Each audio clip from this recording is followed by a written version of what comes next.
Welcome to this overview session for the 2023 Comprehensive Health and Physical Education Curriculum Frameworks.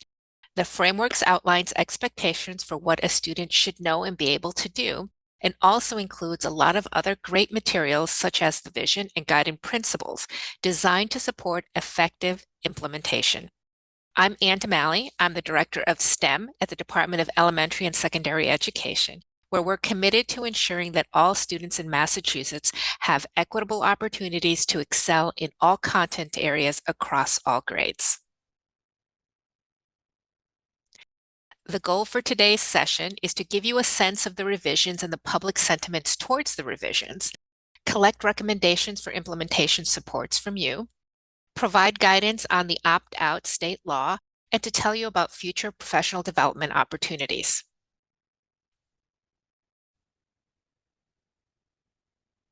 Hi, I'm Sarah Bennis, she, her pronouns. I am an assistant professor at Southern Connecticut State University, and I am also a partner in Lighthouse Wellness and Health Education Consulting, which is the vendor that has been supporting the framework revision process.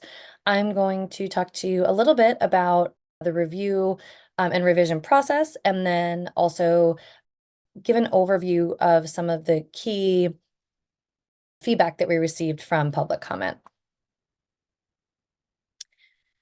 So our approach to the revisions included the following three goals: to build upon the foundation of the first comprehensive health framework, to add detail and attention to the critical skills of physical and health education, and to link student well-being, school performance, and community and family involvement. So you'll see those elements throughout the revised document, and I'll talk a little bit more about some of those elements as we go through the slides here.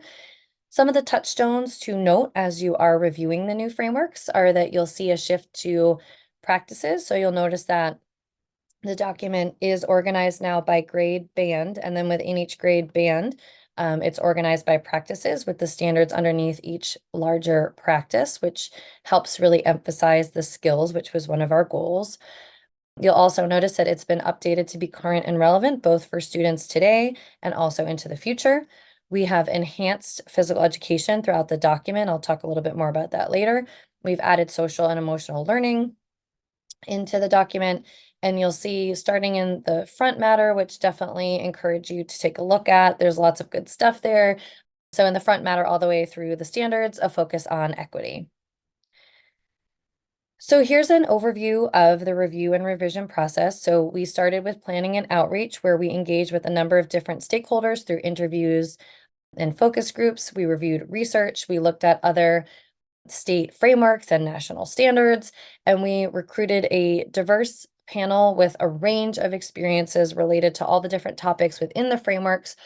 So we had that guidance from, again, many different perspectives and backgrounds and experiences to help us create our new frameworks.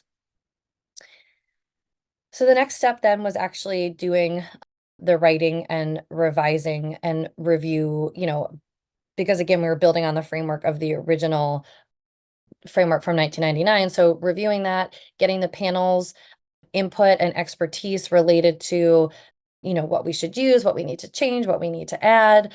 So the panel met for a number of months to really help us dig in and understand, help us guide the whole direction of this new set of frameworks. We then took all the input from the panel and actually drafted the full document. After the document was drafted, we sent out to a number of different content advisors the final draft for feedback to really ensure that we're getting some external reviews, and so that we can really be confident in the content that we had related to, again, a variety of different topics. And our content advisors ranged from pediatric physicians to national physical education experts, to folks with certain specialties relating to disordered eating. So again, we really there was also an equity review. So tried to really ensure, again, that we were getting the additional feedback that would really help to elevate and strengthen our frameworks.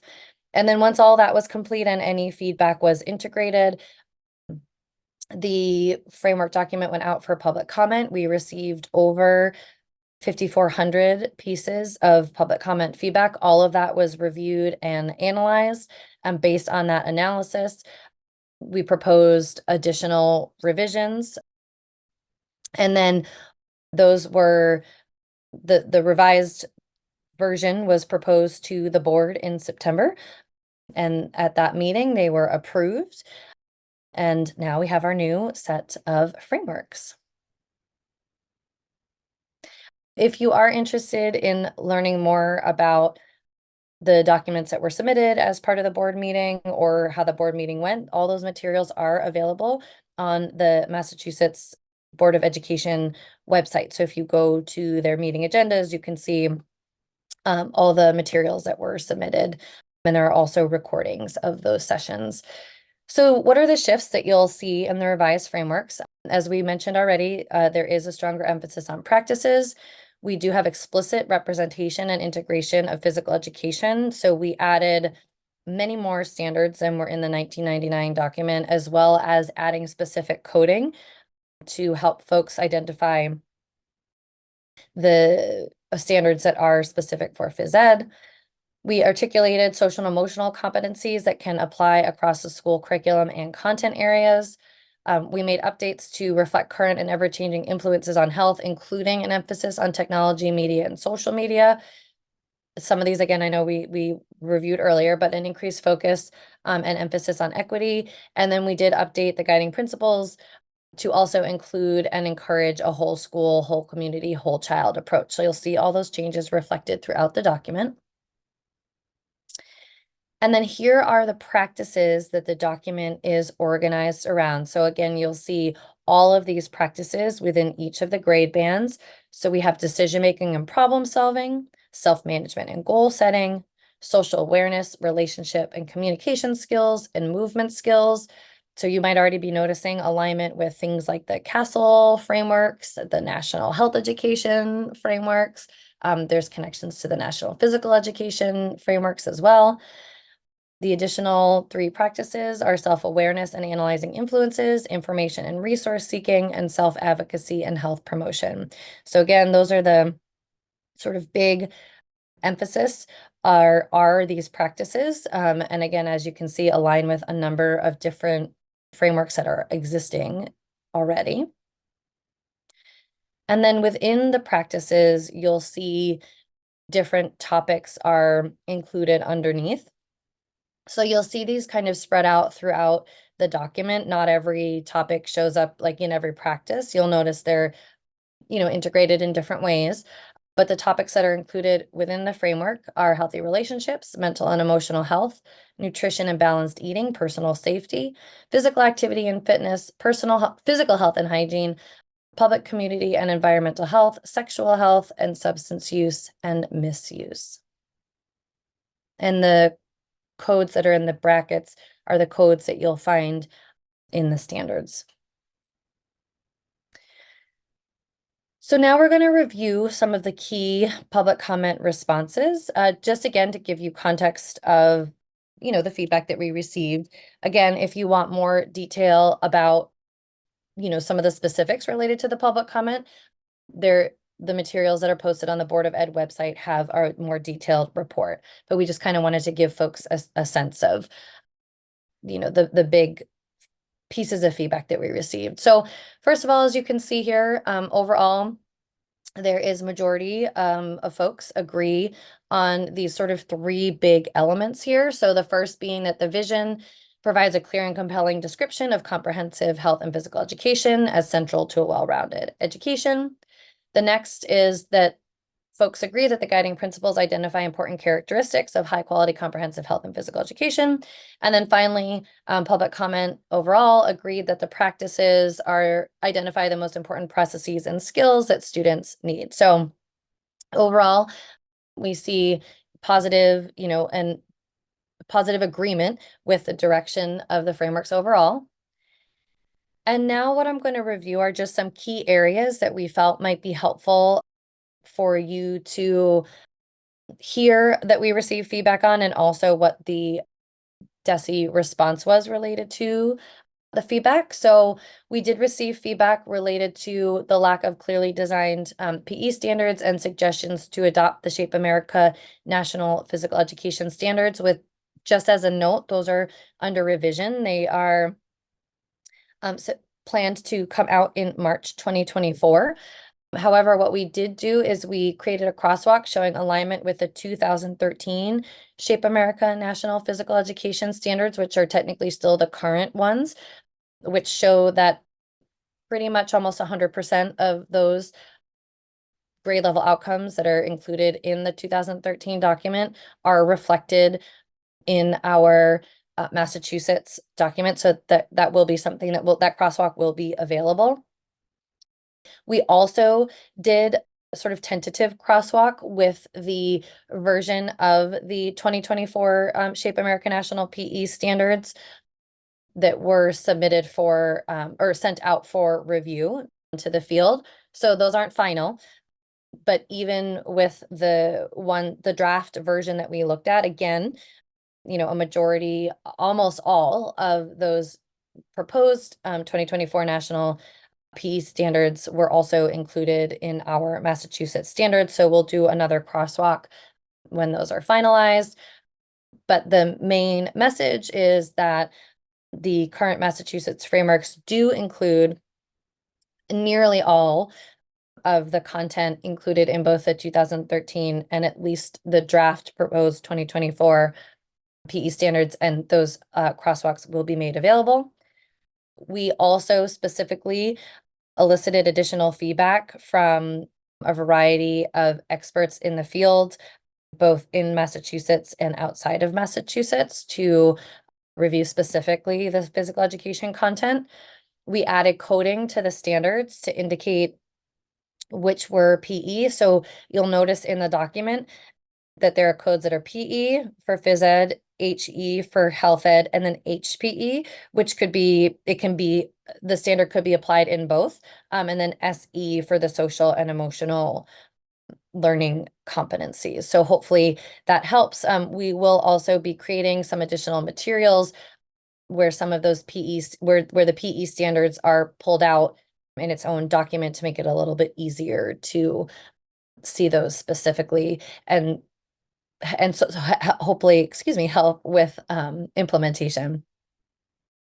And that's just one example of some of the PE specific resources that we are planning on creating and disseminating as part of the implementation support. You're welcome to, we'll share an email at the end of this presentation. You're welcome to suggest any specific resources that you feel would be helpful for all of you related to physical education, because we do want to hear from you and be able to provide resources that are supportive for implementation. So we did receive feedback in opposition to the sexual health and sexual orientation standards. Generally, the concerns were related to age appropriateness, religious objections, and concerns about teaching values and beliefs relative to this topic. So just important to note that the standards related to sexual health are research-based and reflect best practice. We did adjust some of the coding in the document to show that now that the standards are organized by grade band, that the intention is that it's by the end of, grade 2, grade 5, grade 8, grade 12, because before it was coded to be the beginning. So it was like coded to be kindergarten 3, 6, and 9. But really the intention of organizing within a grade band is to provide some flexibility, just to say that by the end of this grade band, these are to be to be addressed. And so hopefully helping folks see that there are definitely some standards that are more appropriate for the older students within those grade bands. Gender identity standards were removed from the sexual health topic.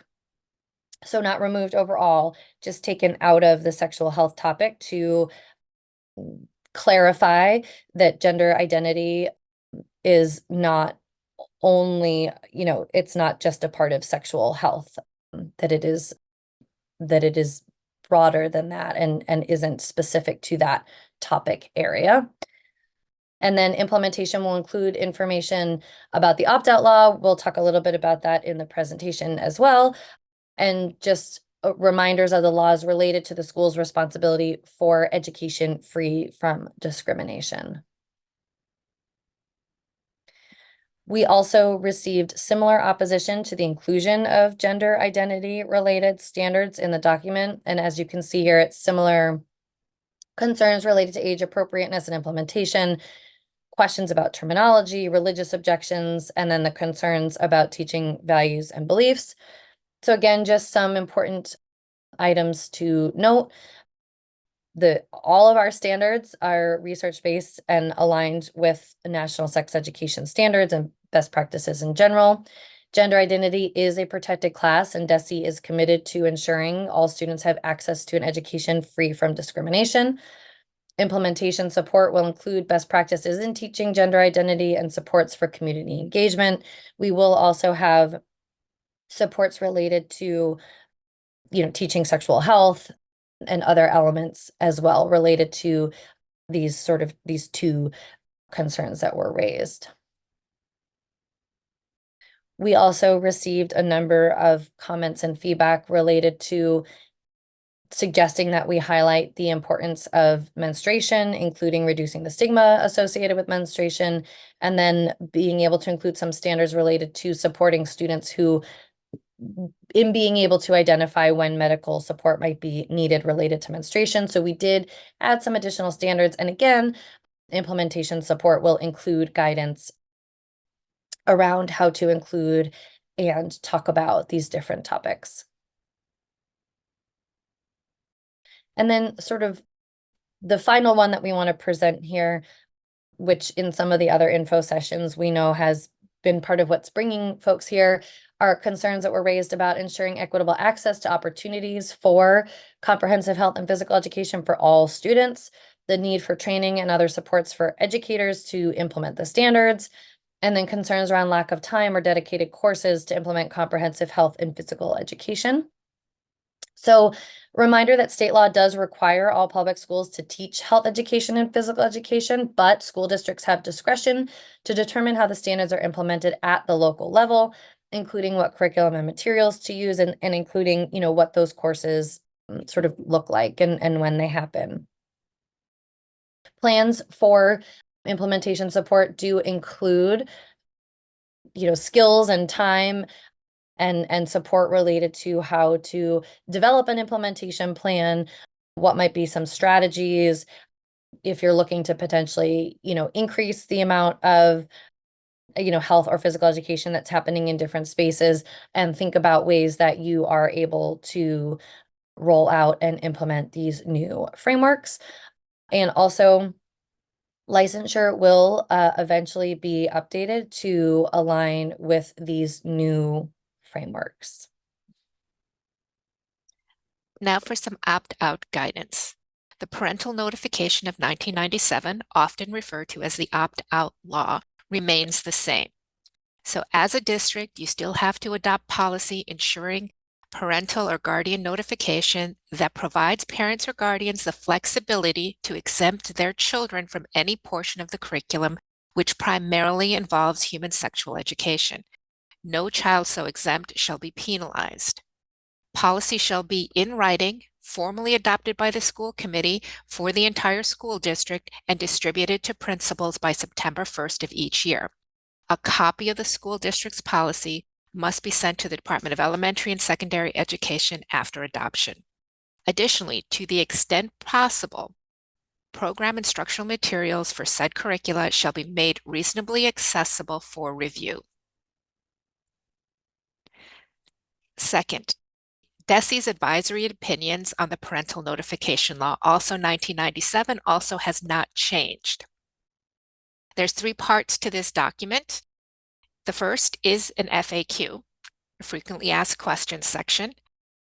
In here, you will find the definition for what primarily involves human sexual education means, what to the extent possible and reasonably accessible means, among other questions. The second part is a sample school committee policy, and the third is a sample notice to parents and guardians letter.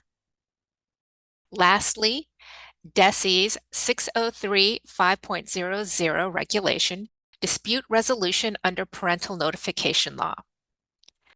If a parent or guardian finds some portion of a curricula that they wish to exempt their child, they will make that request in writing to the principal. The principal will review the request and make a decision. If the parent or guardian is not satisfied with that decision, they can appeal the decision to the superintendent. If they are not satisfied with the decision of the superintendent, they may appeal in writing to the school committee. If they are not satisfied with the school committee's decision, they may appeal in writing to the Department of Elementary and Secondary Education's commissioner for final review and decision. So as you can see, our laws and regulations have not changed since 1997. Everything that your district had been doing, your policies and procedures to meet these laws, regulations, and advisories last year remain valid this year. What has changed is our frameworks. We have more human sexuality, gender identity, and sexual identity standards. I want to be clear that human sex education is different from gender identity and sexual orientation. So these are treated very differently. Identity can be found in healthy relationships, public community and environmental health, and in sexual health topics. Human sexuality, or the sex ed, is found in the sexual health topic.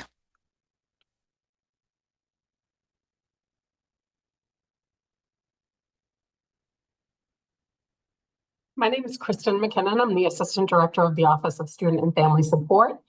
And I have the pleasure of working with Anne and my colleagues in the Center for Instructional Support, as well as our colleagues at Lighthouse Health and Wellness, to support the early stages of implementation and adoption of these new frameworks. And one of the things we wanted to do is put the frameworks in the context of the broader vision and scope of the work that we're doing at DESE to ensure that students are healthy and well and have opportunities free from discrimination to learn in their public education settings. So we wanted to point you to a couple of state laws that just outline this to give you some of that context and for you to use this when talking about some of the elements of the framework that you're implementing that may raise questions about why we're covering certain topics and why we're doing what we're doing with respect to student identity and those kinds of things. So these two laws really situate us in the requirement that we all have, the obligation that we all have to provide public school education that's free from discrimination, not only free from discrimination, but also that encourages and respects the human and civil rights of all of our public school students and their families, regardless of the protected classes that they may identify in or be members of. So race, color, sex, gender, identity, religion, national origin, or sexual orientation are all protected classes in our Commonwealth. And our schools have an obligation to ensure that our students have a free and appropriate public education free from discrimination. We also wanted to make sure that you were aware of the new educational vision that DESE has recently adopted. This vision really extends what we just talked about in terms of the laws that are protecting our students and are governing and guiding our work.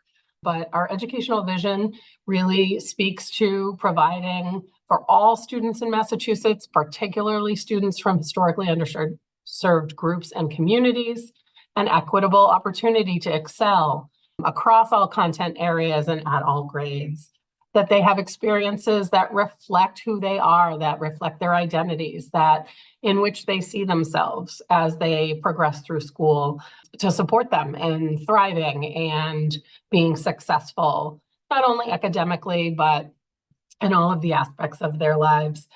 So this vision really is guiding all the work we're doing related to the framework, particularly with respect to implementation and supporting you all to bring these standards to our students so that they can develop the knowledge and skills they need to be healthy and well. Future opportunities. So after the holidays in spring 2024, We will be having full and half-day professional development for implementation support around key elements of the frameworks. We'll be unpacking the standards. We'll be reviewing high-quality instructional curriculum selection or revision and adaptation of your current curricula to meet the new standards. We'll be discussing best practices in topic areas and in practices. We'll be talking about equity and meeting the needs of diverse learners and community engagement. This summer, we expect to have week-long summer institutes. These will be in-depth guidance on best practices in health education and physical education and social emotional learning, which we have throughout the frameworks. We're going to have a comprehensive guidance and training in key framework topics, as well as high-quality curricular materials. Thank you for joining us today. If you have any further questions, please send them to this email address.